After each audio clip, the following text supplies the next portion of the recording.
Okay, this is problem number 12 from the Math Level 1 Practice Exam.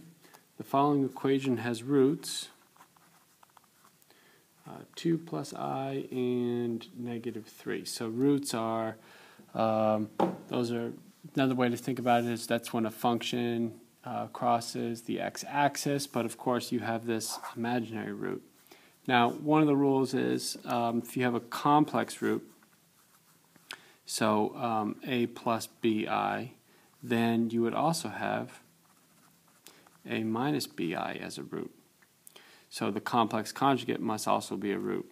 So if 2 plus I is a root, that means 2 minus I is a root.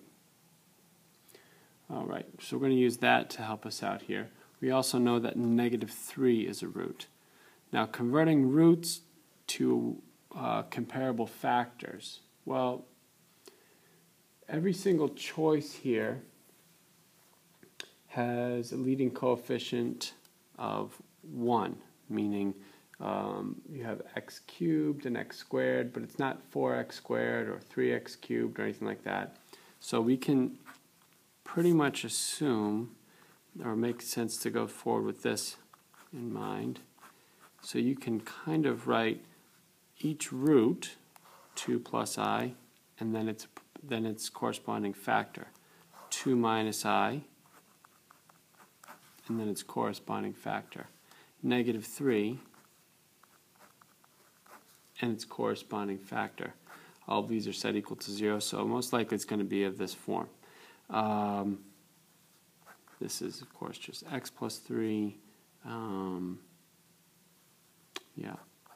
Now,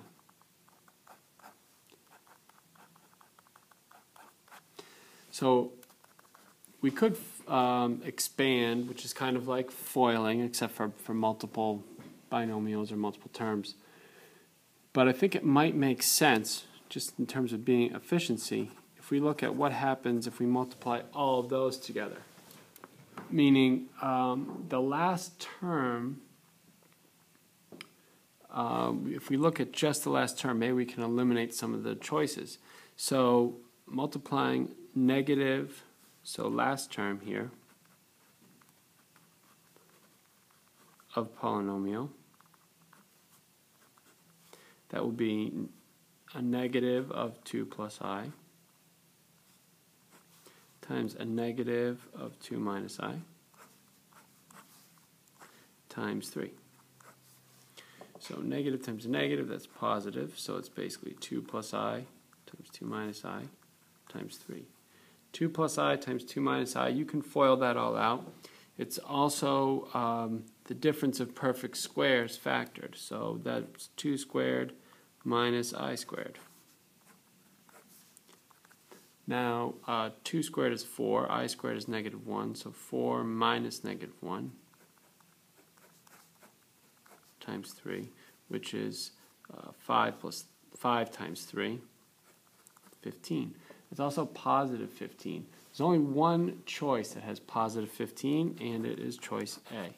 If you look at the solutions in the book, number 12, I kind of show two methods. One where we just multiply out the last terms, as we've done here, and the other one where we do a full expansion. But you don't really have to do the full expansion to solve this problem. Choice A.